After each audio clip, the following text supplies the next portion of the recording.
The last thing Owen Aldridge ever said to Kayla was 3 weeks, sitting in his recliner with an oxygen tube under his nose and a cup of tea going cold on the side table. He'd looked at her with those steady gray eyes and said, "You already know everything you need to know. You just don't know that you know it yet." She hadn't understood it then. She understood it now. They buried Owen Aldridge on a Tuesday morning in Billings, Montana, under a sky that had nothing poetic about it. Just people in black standing around a hole in the ground, saying their goodbyes to a man who had spent 50 years building something real. The Aldridge Design Group wasn't a small operation. 3 state presence, luxury architectural consulting, interior design contracts that ran into the millions. Owen had started it with a drafting table and a work ethic that bordered on obsessive, and he had grown it into something that had his name on buildings across the entire Northwest. People came from everywhere. Former clients, business partners, old friends who drove hours without being asked. That's the kind of man Owen was, the kind whose funeral fills up not because people feel obligated, but because they genuinely cannot imagine not being there. Kayla stood at the graveside and held herself together the way she'd been holding herself together for 3 weeks, carefully, deliberately, one moment at a time.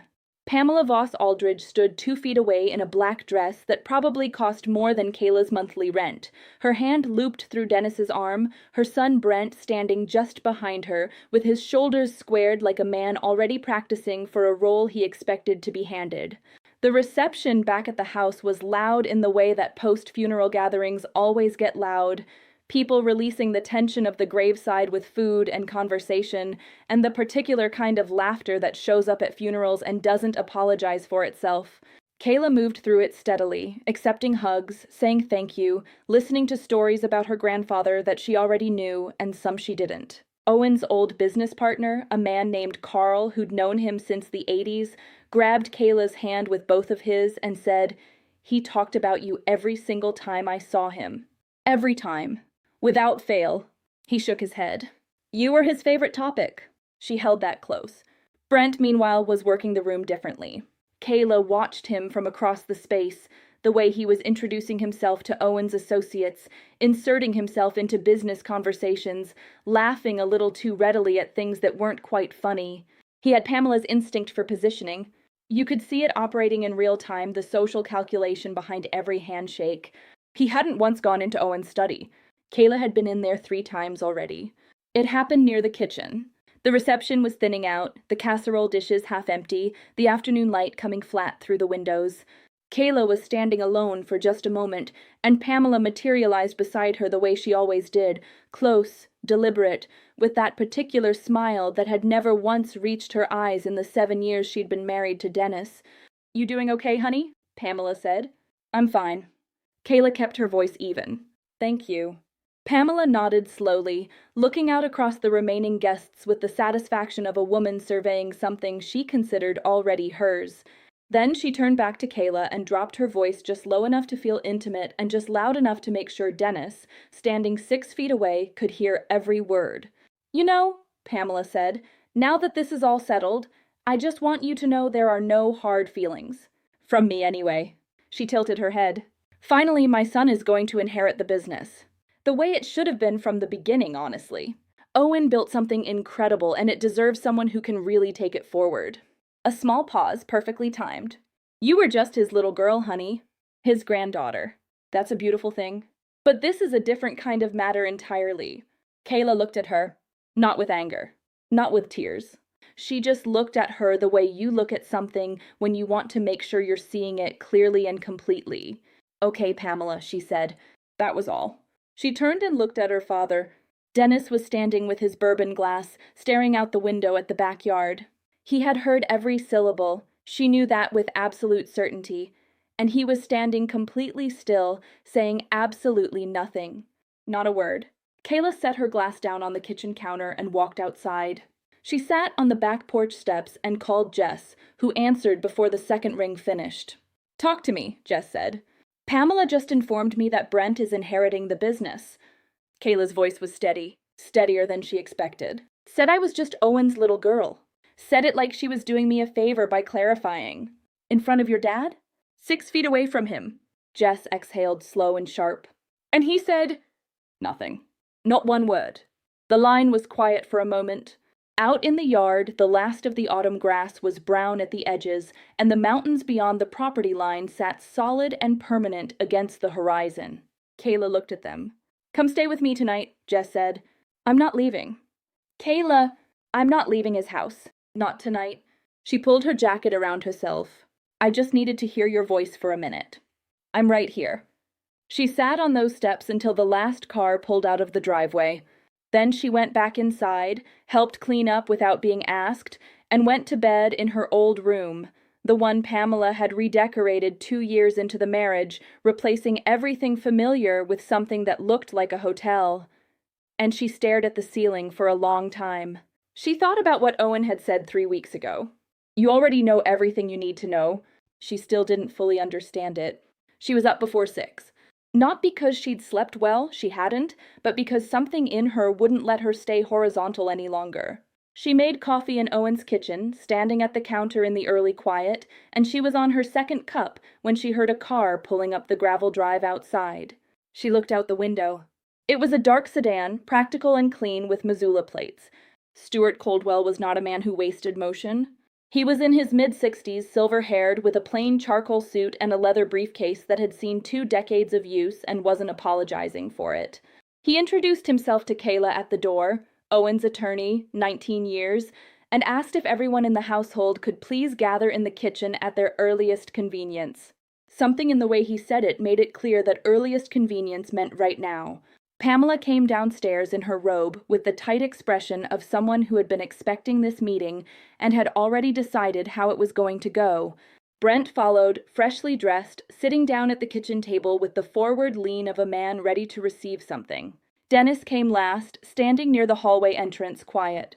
Stuart Coldwell set his briefcase on Owen's oak kitchen table, the long one that had been there since before Kayla was born, and opened it without ceremony. He laid the document folder flat, aligned it with the edge of the table with a small, precise movement, and sat down. "I'll keep this brief because that's how Owen wanted it kept," Stuart said. He opened the folder and looked across the table at each of them in turn. The Aldridge Design Group, all associated holdings, the licensing portfolio, the Missoula satellite office, the Billings property and drafting estate, and all related business assets, has been left in its entirety to Kayla Marie Aldridge. The kitchen went silent in a way that had actual weight to it. Pamela's face didn't crumple. It did something worse. It emptied. Like something she had been carrying for a long time just dropped straight out of her hands. Brent looked down at the table, then up, then back down again, like the words had arranged themselves into a sentence he kept failing to parse correctly. "There must be a mistake," Pamela said. Her voice came out smaller than she intended. You could hear her recalibrating in real time. "There is no mistake," Stuart said in the same level tone he'd opened with. He slid a single page across the table toward Kayla. "Owen updated and filed this document 14 months ago. It was properly drafted, independently witnessed, and recorded in Missoula County without ambiguity." He looked at Pamela with the patience of a man who had anticipated this exact moment. He was thorough, deliberately so. Kayla looked down at the page in front of her. Owen's signature sat at the bottom, steady, familiar, the same deliberate hand that had sketched 1,000 floor plans on yellow paper on the Saturday mornings of her entire childhood. Her throat tightened hard. "You cannot just—" Pamela pushed back from the table slightly, her composure coming apart at the edges now, the practiced sweetness completely gone and something raw underneath it. "She's 26. She has no experience running an operation like this. She doesn't even— Owen wouldn't have— Owen did." Stuart's voice didn't change in temperature or volume. "This document is his words and his decision, made of sound mind 14 months before his passing. It is not subject to contest on the grounds of surprise." Pamela turned to Dennis. The look on her face was the kind that expected a husband to step in and fix something. Dennis didn't move from the hallway entrance. "Dad." Her voice sharpened. "Pamela." His came back quiet. "Final." He walked across the kitchen and pulled out the chair beside Kayla and sat down in it. Not across from her, right beside her. And he put his hand over hers where it rested on the table, and he left it there without explanation. Kayla looked at him. "He told me 14 months ago," Dennis said. His voice was rough at the edges, like he'd been holding those words in for exactly that long, and the release of them cost something. He sat me down in that study and he told me everything. What he'd decided and why. He stopped for a second, steadied himself. I wanted to tell you. I wanted to so many times. But he asked me to let him do it his way. Said the timing had to be right. Said you'd understand it better when it came from him directly, even if directly meant this. Kayla looked at her father's hand over hers. He told me, Dennis continued, that the business was never a trophy, that it was a responsibility that had to go to someone who understood the weight of it, not just the value of it. His jaw worked for a moment. He said there was only one person in this family who had ever actually cared about the work itself, who had ever sat with him at that table and wanted to learn because she loved it, not because of what it was worth. The kitchen was completely still. Brent hadn't said a single word. He was sitting back in his chair now, arms crossed, staring at the far wall with the expression of a man recalculating something significant about the story he'd been telling himself. Pamela sat down slowly, like her legs had made a decision her pride hadn't approved yet. The monogrammed handkerchief was on the table in front of her, untouched. Stuart Coldwell wrapped up the legal formalities with the same quiet efficiency he'd walked in with. Signatures, recorded acknowledgments. A business card placed in front of Kayla with both his office number and his direct line written on the back in pen.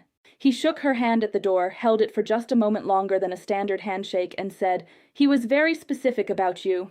Every conversation for 19 years. I want you to know that." Then he picked up his briefcase and walked back to his sedan and drove back toward Missoula without any drama whatsoever. Kayla stood at Owen's drafting table an hour later. The study was quiet. The house had emptied out.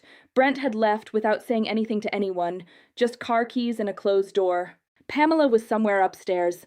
Dennis was sitting on the back porch with his coffee, and through the study window, Kayla could see the back of his head, the set of his shoulders, something looser in him than she'd seen in years. The drafting table had an unfinished sketch still pinned to it. A house. Mountain-facing, open layout, clean and generous in its lines, the kind of structure that looked simple until you understood how much thought had gone into making it feel that way. Owen had always said the hardest thing in design wasn't the complexity. It was the discipline to strip everything back to what actually mattered. In the lower right corner, in his small, careful print, he had written 4 words. KMA, finish this one. Kayla stood there for a long time with her hand flat on the edge of the table. She didn't try to stop the tears when they came. She just let them come and stood there steady in the middle of them, which was something Owen had taught her too. That you didn't have to choose between feeling something completely and standing upright at the same time. She pulled up the stool. The same one she'd sat on every Saturday morning from age 7 to 17, feet dangling at first, then eventually reaching the floor. She picked up a pencil. Outside, Billings sat wide and solid under the Montana sky, and the mountains didn't move, and the work was waiting. She started drawing.